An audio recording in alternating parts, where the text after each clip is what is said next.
Hello friends, അപ്പോൾ നമ്മൾ ഇന്ന് ഉണ്ടാക്കാൻ പോകുന്നത് ഒരു ജേണലാണ്, എബൌട്ട് മീ ജേണലാണ്. അപ്പം നമുക്ക് സ്റ്റാർട്ട് ചെയ്യാം. എബൌട്ട് മീ എന്ന് എഴുതിയിട്ടുണ്ട്. പെൻസിലും കൊണ്ട് ഞാൻ ഫസ്റ്റ് എഴുതി കൊടുക്കുക ചെയ്തത്, പക്ഷേ അത് ഞാൻ മായ്ക്കാൻ മറന്നുപോയി ഗൈസ്. എല്ലാവരും മായ്ക്കണം. ആ പെൻസിലും കൊണ്ട് എഴുതിയൊന്ന് ജസ്റ്റ് ഒന്ന് ലൈറ്റായിട്ട് എഴുതിയാലും മതിയായിരുന്നു.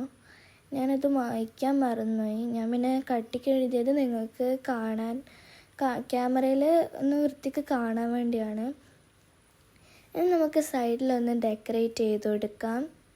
രണ്ട് സൈഡിലും ഡെക്കറേറ്റ് ചെയ്ത് കൊടുക്കാം.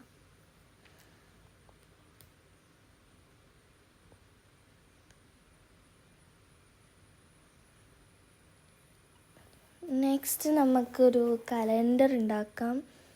ഇനി നിങ്ങൾക്ക് സ്കെയിൽ യൂസ് ചെയ്യുന്നുണ്ടെങ്കിൽ അതും കുഴപ്പമില്ല. ഞാനിപ്പം സ്കെയിൽ എടുക്കാണ്ടാണ് ചെയ്തത്. സ്കെയിൽ എടുക്കുന്നതായിരിക്കും നല്ലത്. സ്കെയിലെടുത്താൽ അത് അങ്ങനെ ഓരോന്നിടത്തും മാറ്റി മാറ്റി വരുമ്പം ഇങ്ങനെ കുറച്ച് ബുദ്ധിമുട്ടാണ്. വലിയ പ്രശ്നമൊന്നുമില്ല, പക്ഷേ എനിക്ക് ഭയങ്കര മടിയായതുകൊണ്ട് ഞാൻ ചെയ്യുന്നില്ല. അപ്പം നമുക്കിനി അതിന് കുറേ ലെയേഴ്സ് ഉണ്ടെന്ന് തോന്നാൻ വേണ്ടി നമുക്കിങ്ങനെ വരച്ചെടുക്കാം.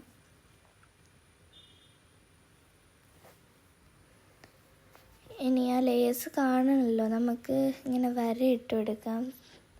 സൈഡിലായിട്ട് കുറേ വര ഇട്ട് കൊടുക്കാം.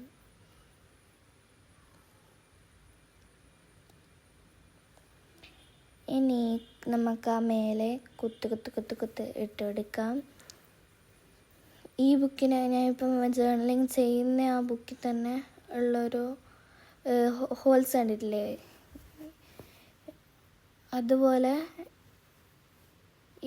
ഇതുപോലെ നമുക്ക് മേലെ ആക്കിയെടുക്കണം. ഇനി നമ്മളെ ബർത്ത്ഡേ എപ്പോഴാണെന്ന് എഴുതി കൊടുക്കണം. എൻ്റെ ബർത്ത്ഡേ April 7th. ഇനി നമുക്ക് ഇതാണ് നമ്മളെ ബർത്ത്ഡേ എന്ന് പറയണമല്ലോ, അപ്പോൾ നമുക്ക് മൈ ബർത്ത്ഡേ എന്ന് എഴുതി കൊടുക്കാം.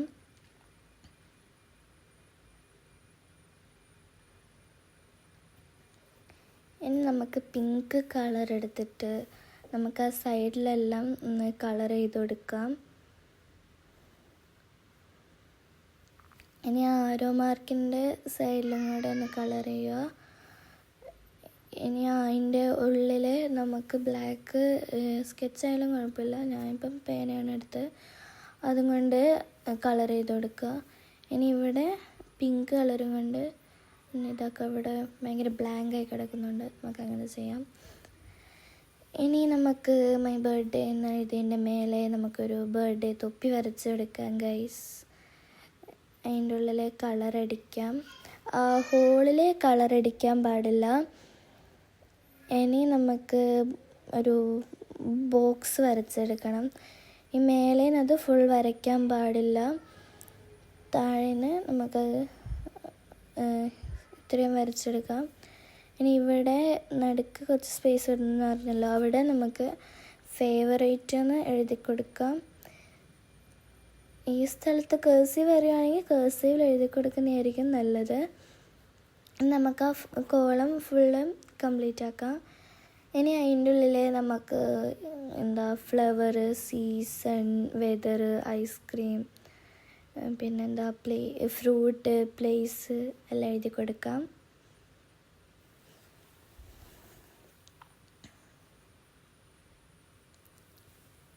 പ്ലേസ് ഒന്നും കൂടെ എഴുതി കൊടുക്കാം. നമുക്കത് ലാസ്റ്റ് ഫില്ലാക്കാം. ഇനി ഇപ്പം ലൈക്സ് എന്ന് പറഞ്ഞിട്ട് നമുക്ക് ഇഷ്ടപ്പെട്ട എന്തെല്ലാമാണ് ഉള്ളത്, ഹോബീസ് അല്ലേ, അത് എന്താണെന്ന് എഴുതി കൊടുക്കുക. അതിന് നമുക്കിങ്ങനെ ഡോട്ട് ഇട്ട് എഴുതാം, അതായിരിക്കും കുറച്ച് എസ്തറ്റിക്, നല്ലൊരു ലുക്ക് വരല്ലേ. ഇനി എനിക്കിഷ്ടം പെയിൻറ്റിങ്, ഡ്രോയിങ്, റീഡിങ്, കുക്കിംഗ് അങ്ങനെയെല്ലാം. ഞാൻ അപ്പോൾ അതെല്ലാം എഴുതി കൊടുത്തിട്ടുണ്ട്.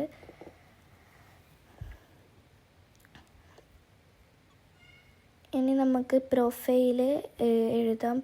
നമ്മളെ പ്രൊഫൈൽ നമുക്ക് എഴുതാം. അതിൻ്റെ നമുക്ക് ലൈക്സ് എന്ന് എഴുതിയതിനകത്ത് ഇങ്ങനെ ഒന്ന് ഹൈലൈറ്റ് ചെയ്ത് കൊടുക്കാം പിങ്ക് കളർ വെച്ചിട്ട്. ഇനി പ്രൊഫൈലിൻ്റെ സൈഡിൽ ഇങ്ങനെ വരയ്ക്കാം. ഞാനിവിടെ നെയിമും ഏജും റിലീജിയനും മാത്രമേ എഴുതുന്നുള്ളൂ. നിങ്ങൾക്ക് എൻ്റെ ചെറിയ ബുക്കായതുകൊണ്ട് ഇത്ര എഴുതാൻ സ്ഥലമില്ല. നിങ്ങളുടെ ബുക്കിൽ സ്ഥലം ഉണ്ടെങ്കിൽ നിങ്ങൾക്ക് എന്താ ക്ലാസ് അങ്ങനെ കുറേ എഴുതാം. എനിക്ക് സ്ഥലമില്ല.